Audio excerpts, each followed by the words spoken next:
The 8th of May, 1945. Europe erupts in celebration at the defeat of Nazi Germany. Jubilant crowds take to the streets from Paris to London, reveling in the seemingly final victory of a long and brutal war. But even as the cheers echo, an unsettling question lingers. Will the fragile peace last, or can the weapons of war thunder again? British Prime Minister Winston Churchill, harboring a deep mistrust of the Soviet Union, believes that a new threat looms on the horizon. His concerns culminate in the secret development of Operation Unthinkable, a plan that envisioned the once unthinkable prospect of waging war against the Soviet Union. In truth, Churchill's apprehensions about the Soviet Union were rooted in his long-standing hostility to Bolshevism. From the moment Lenin's Bolsheviks seized power in 1917, Churchill saw the new Soviet state as an existential menace to Europe. During the Russian Civil War, he advocated for Western military intervention on the sides of the anti-Bolshevik whites, bluntly denouncing Bolshevism as a tyranny more oppressive and dangerous than any seen before. This unyielding perspective persisted throughout the interwar years. Even when World War II forced Britain into an uneasy alliance with the Soviet Union against Hitler, Churchill never fully abandoned his view of Stalin as a ruthless, expansionist dictator whose ideological ambitions clashed with Western democratic principles. Yet it was not just Churchill's ideological reservations that shaped his alarm. Practical geopolitics played an equally significant role.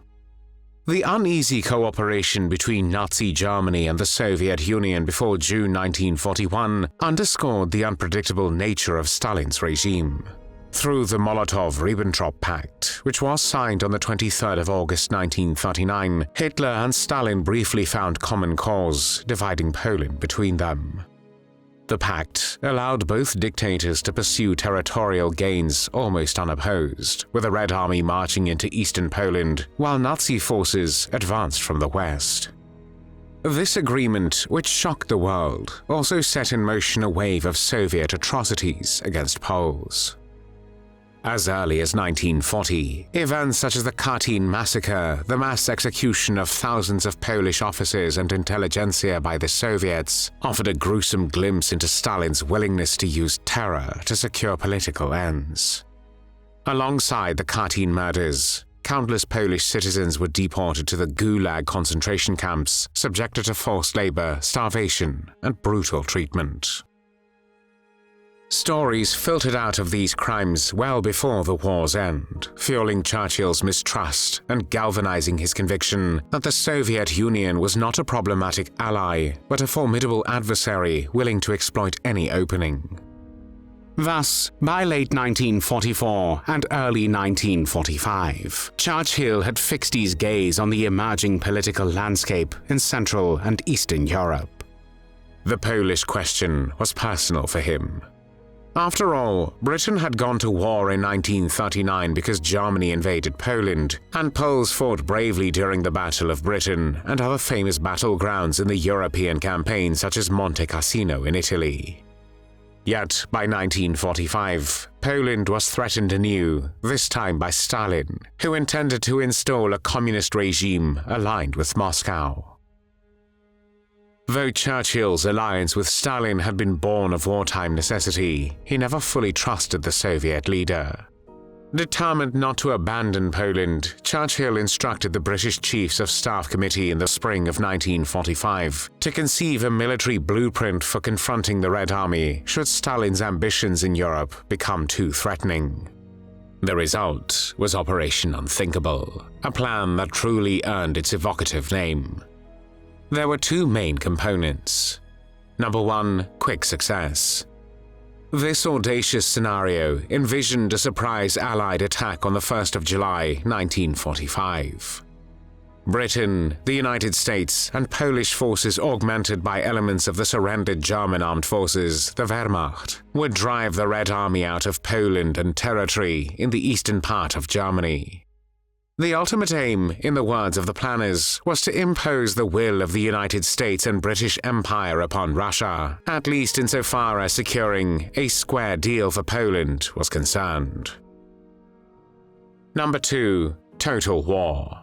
If the quick success gambit failed or triggered a larger conflict, the plan shifted to a grim, far-reaching scenario that contemplated a full-scale war against the Soviet Union, an undertaking that would require immense manpower, resources, and possibly American nuclear capabilities. Even on paper, Operation Unthinkable was a daunting proposition. Churchill's chief of staff and the Joint Planning Staff calculated that the Soviet forces significantly outnumbered the prospective Anglo-American-Polish-German coalition in Central Europe.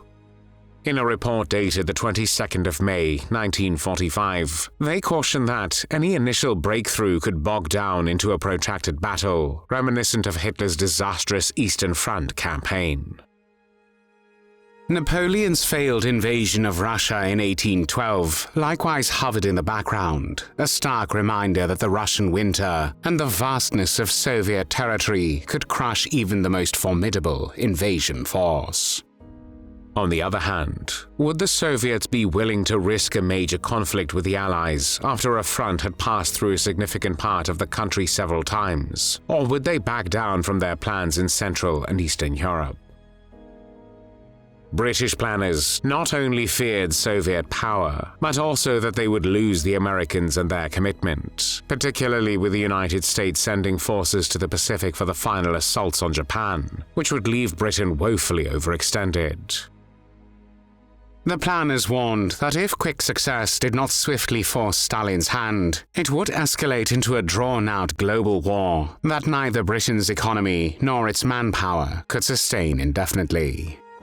From a purely logistical perspective, the plan risked igniting an uncontrollable conflict, one that might rapidly outstrip the Allies' dwindling resources. Churchill's own attitude toward Operation Unthinkable was between urgency and caution.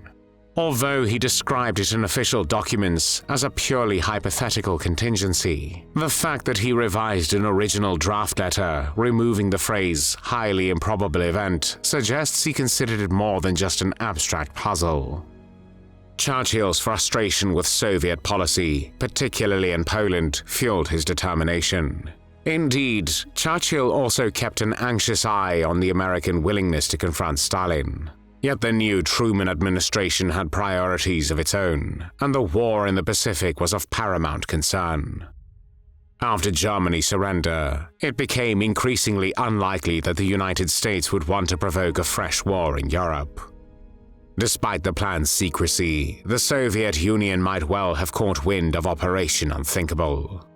The Soviet Union maintained an extensive espionage network, having infiltrated British intelligence with pro-communist agents such as Kim Philby and Donald Maclean. Stalin received countless classified documents revealing Western apprehensions of Soviet expansion. While there is no proof that he knew the specific details of Operation Unthinkable, the broad logic was likely clear to him. Winston Churchill and British strategists considered the Soviet Union a potential enemy and were at least pondering the possibility of confrontation. Knowledge of these hostile planning exercises would only have heightened Stalin's own suspicions of the West, feeding into the tensions that eventually defined the Cold War. Ultimately, Operation Unthinkable was never implemented. Churchill's unexpected electoral defeat in July 1945 removed its principal champion from power.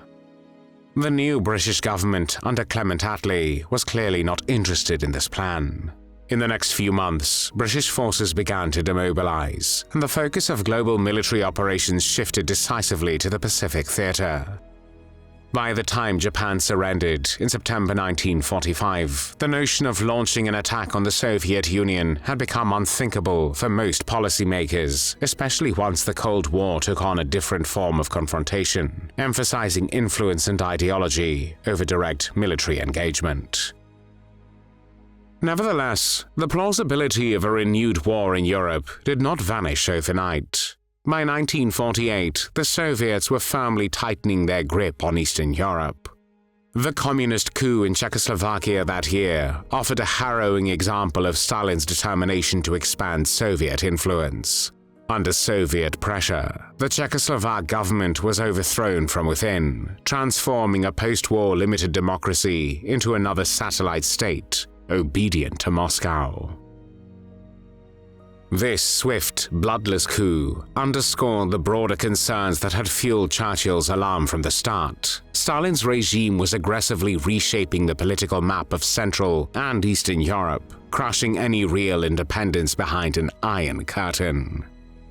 The coup also validated Churchill's warnings about Soviet methods. If they could not dominate a country through direct occupation, they would orchestrate political subversion instead.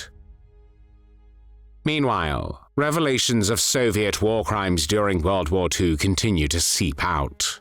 Apart from the Katyn massacre, evidence emerged of large-scale deportations of Polish civilians to labor camps in Siberia, where many perished from starvation and disease.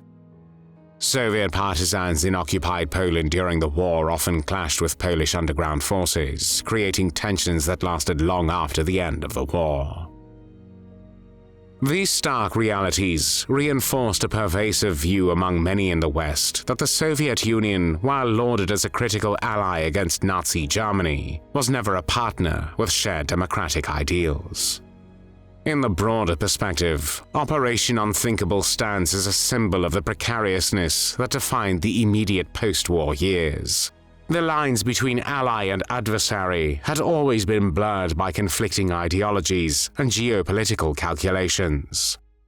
Victory over Hitler did not guarantee peace in Europe. Instead, it ushered in a new era of suspicion, espionage, and ideological confrontation, what we now call the Cold War. Churchill's plan itself remained classified for decades, and when finally revealed, it sparked considerable debate among historians and political analysts.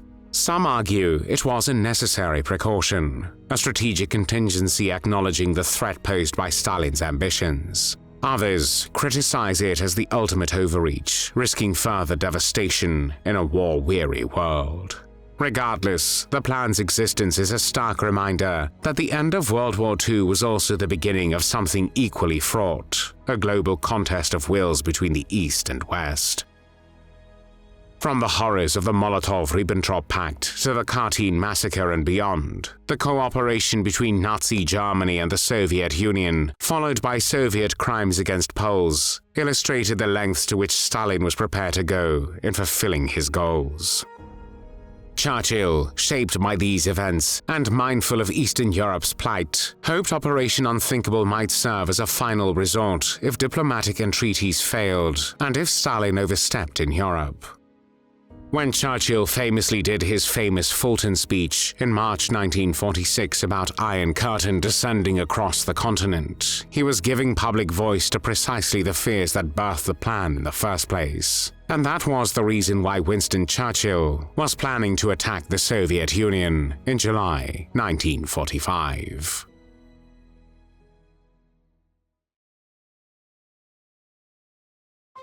Thanks for watching the World History Channel. Be sure to like and subscribe, and click the bell notification icon so you don't miss our next episodes. We thank you, and we'll see you next time on the channel.